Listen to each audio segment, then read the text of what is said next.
예수님께서 이 땅에 오신 이유, 하나님께서 예수 그리스도를 우리에게 허락하신 이유는 이 땅을 심판하시기 위함도 아니고 책망하시기 위함도 아니고 벌을 하기 위함도 아니었습니다. 예수님이 이 땅에 오신 이유, 하나님께서 그의 독생자 아들을 십자가에 내어주신 이유는 우리를 용서하시고 우리를 구원하시기 위함이었습니다. 그런데 한번 생각해 보십시오. 이 수많은 사람들이 예수 그리스도의 그 말씀과 때로는 책망과 훈계를 그들이 그것을 사랑으로 받아들였었는지, 아니면 그것을 너무나도 아프게만 받아들이고 자신들에게 손해가 되고 자신들을 대적하는 것처럼 느꼈었는지. 아마도 처음에는 예수 그리스도의 그 말씀과 그 음성이 선지자와 같고, 또 그리고 지금까지의 가르침과 달랐기 때문에 수많은 사람들이 따랐고, 그 말씀 가운데에서 그를 메시아로서 영접하고자 했던 사람도 분명히 많았습니다. 하지만 그가 십자가를 지고 가는 그 앞에서는 그 누구도 그 앞길을 막아서지 않고, 그리고 예수 그리스도를 주님으로 영접하는 자들이 많이 없었다라는 거예요.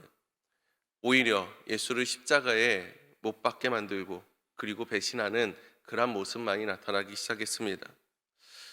어떻게 보면 하나님의 그 사랑과 하나님의 그 은혜의 결정체라고 할 수 있는 아들 예수 그리스도를 사랑으로서 받아들이지 못하고 은혜로서 받지 못하고 자신들을 향한 책망과 그저 자신들의 죄를 드러나게 할 뿐인 하나의 책망과 또는 아픔, 그렇게만 여겼던 것 같습니다. 여러분, 때로 우리 자녀들을 훈계할 때에 이런 적 있지 않습니까? 나는 이 자녀가 잘 되기 위해서 훈계하지만 이 아들은 그것을 그저 잔소리로밖에 듣지 않아요. 내가 그 아이들을 위해서, 자녀를 위해서 때로는 몽둥이 들었지만 자녀들은 그 몽둥이의 두려움과 아픔밖에 느끼지 않는다라는 겁니다. 그럴 때 그 마음에, 그 부모의 마음이 과연 어떨까요? 너무나도 슬프지 않겠습니까? 너무나도 근심되지 않겠습니까? 사도 바울의 마음이 이와가 됐습니다. 오늘 본문에 읽지 않았지만 8절 말씀에 이렇게 기록합니다. 제가 읽어드리겠습니다. 그러므로 내가 편지로 너희를 근심하게 한 것을 후회하였으나 라고 이야기합니다. 내가 편지로 너희를 근심하게 하였다라고 이야기를 해요. 그것을 내가 후회한다 라고 이야기합니다. 이 편지가 정확히 어떤 것인지는 알 수 없습니다. 고린도 전서를 이야기하는 것이다 라고 이야기하는 사람도 있고, 그 이후에 다른 편지가 있었을 것이다 라고 이야기하는 사람들도 있습니다. 후자에 더 많은 무게가 실리고 있는 것 같아요. 아마도 그 내용이나 그들을 근심하게 한 것으로 보아서 고린도전서에서 이야기했던 것보다 조금 더 훈계 그리고 책망의 말들, 그들이 잘못했던 것들을 꼭 집어서 아마도 좀 더 적나라하게 이야기하지 않았을까라고 생각이 됩니다. 그 말씀을 통해서 그들의 반응이 어떠했느냐? 11절 말씀에 이렇게 기록합니다. 보라, 하나님의 뜻대로 하게 된 이 근심이 너희로 얼마나 간절하게 하며 얼마나 변증하게 하며 얼마나 분하게 하며 얼마나 두렵게 하며 얼마나 사모하게 하며 얼마나 열심 있게 하며 얼마나 벌하게 하였는가라고 이야기합니다. 그들을 근심하게 하고 분개하게 하고 때로는 변증하게 하고 그 앞에 많은 모양들이 나타나지 않습니까? 어느 하나도 여기서 보니까 별로 좋아 보이는 모습은 나타나지 않는 것 같아요. 좀 유한 표현을 사용한 것이지만 결국에는 그 편지로 말미암아서 수많은 사람들이 교회 안에서 소동이 일어나기 시작했다라는 겁니다. 그러니 이 바울이 얼마나 후회하고 근심했겠습니까? 그런데 여러분 생각해 보십시오. 내 자녀가 다쳤어요. 그리고 수술대에 올라야 합니다. 그때 부모의 마음은 너무나도 근심이 되고 내가 왜 이 자녀를 그곳으로 보냈을까라고 후회하는 마음이 들 것입니다. 하지만 수술이 잘 끝나고 나면 이 부모의 마음은 한결 가벼워지면 어떻게 합니까? 기뻐하지요. 수술이 잘 끝났다. 다시 이제 회복될 일만 남았구나 라고 기뻐하지 않겠습니까? 사도 바울의 마음이 이와 같이 변했다라는 거예요. 그 근심으로 말미암아, 그들이 근심하게 함으로 말미암아 후회하였지만, 하지만 그들에게서 나타난 단 하나의 모습 때문에 바울은 그것을 후회하지 않고 오히려 기뻐한다라고 이야기를 합니다. 그게 무엇이었냐면 회개였습니다. 여러분, 오늘 본문 말씀 1절에 이렇게 이야기합니다. 그런즉 사랑하는 자들아, 약속을 가진 우리는 하나님을 두려워하는 가운데에서 거룩함을 온전히 이루어 육과 영의 온갖 더러운 곳에서 자신을 깨끗하게 하자. 예수 그리스도의 보혈을 가진 자들, 약속을 가진 자들, 이 땅 가운데에서 거룩함을 이루어야 한다라고 이야기합니다. 우리가 본문뿐만이 아니라 성경 말씀에 이런 것도 있잖아요. 내 아버지께서 거룩하시니 너희도 거룩하라라고 이야기를 해요. 우리가 하나님의 거룩함을 닮아서 거룩함을 이루어 가야 한다라는 겁니다. 그런데 이후에 이렇게 나와요.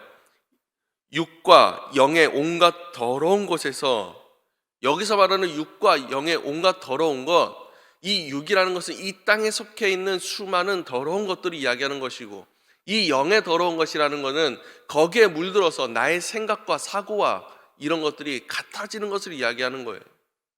하나님의 백성이 된 자들, 하나님의 자녀가 된 자들은 그의 육신과 그의 마음까지 모든 것들은 저 천국에 속한 시민권자라는 것을 우리는 기억해야 합니다.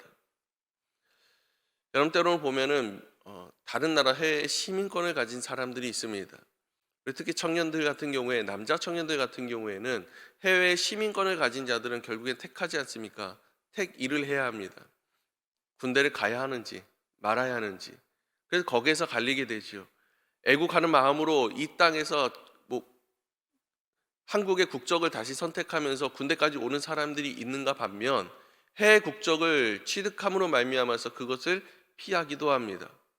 결국엔 다른 나라를 선택하게 되지요. 여러분, 우리도 이와 같습니다.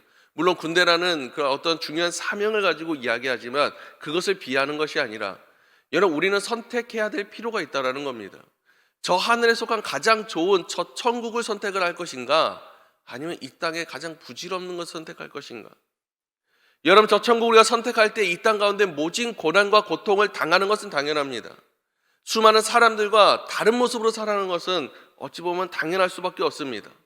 그런데 저 하늘에 속한 시민권을 가지고서도 우리는 이 땅 가운데 똑같은 모습으로 살아가고 있다는 거예요. 어찌 저 천국의 시민권을 가진 자의 모습을 내가 가졌다, 그 증거를 내가 보일 수 있겠냐라는 거예요. 여러분, 이 거룩함을 이루어갈 수 있는 방법, 여러분, 저 천국의 시민권을 가진 자로서 내가 이 땅 가운데 거룩함을 이루어갈 수 있는 방법, 여러분, 그 방법이 무엇이냐면 단 하나밖에 없습니다. 예수 그리스도를 믿고 그 믿음 가운데 회개하는 거예요. 여러분, 예수님을 왜 우리에게 허락하셨습니까? 내가 죄인이 아니기 때문입니까? 내가 거룩하기 때문입니까? 아닙니다. 주님을 나에게 허락하신 이유는 내가 죄인이기 때문이에요. 주님으로 말미암아서 내 죄가 보일 수밖에 없어요. 나의 더럽고 추악함이 보일 수밖에 없어요. 당연한 것입니다. 그것을 알아야 내가 회개할 수 있기 때문입니다. 하지만 수많은 사람들이 예수 그리스도를 만남으로, 이 말씀을 우리가 들음으로 말미암아서 내 마음이 너무나도 근심하게 돼요. 때로는 설교 말씀을 통해서, 때로는 좋은 말씀들을 통해서, 때로는 한 사람의 이야기를 통해서, 때로는 어린 아이의 그 입술을 통해서라도 우리는 깨닫게 되는데, 오히려 마음에 근심하게 되고, 때로는 내가 상처받았고, 때로는 내가 시험에 들었다라고 이야기를 합니다. 여러분, 하나님의 말씀과 음성을 통해서 내가 시험에 빠지고, 내가 그로 말미암아 상처받기 위해서 하나님께 나에게 말씀 허락하신 게 아니라는 겁니다. 왜 내게 그 말씀이 들렸는가?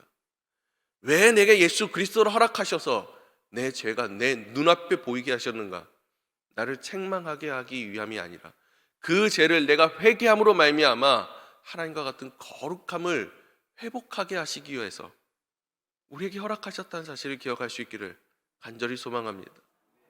여러분, 이 고난주간 우리에게 허락하신 이유가 무엇입니까? 예수 그리스도의 십자가를 우리에게 다시 한번 묵상케 하시고 기억하게 하신 이유가 무엇입니까? 그 십자가로 말미암아 고통과 고난을 너희도 당해봐라는 것이 아니에요. 가장 좋은 길을 우리에게 허락하시는 거예요. 가장 거룩한 길을 나에게 제시한다라는 사실, 여러분, 그것을 기억할 수 있기를 간절히 소망합니다.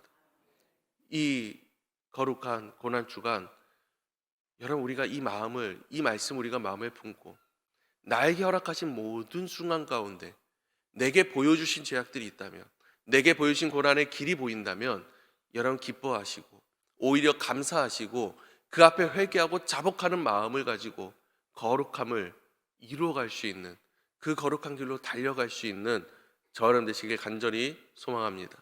기도하겠습니다. 은혜로우신 하나님 아버지, 감사합니다. 우리에게 주의 그 독생자 예수 그리스도를 허락하심을 너무도 감사합니다.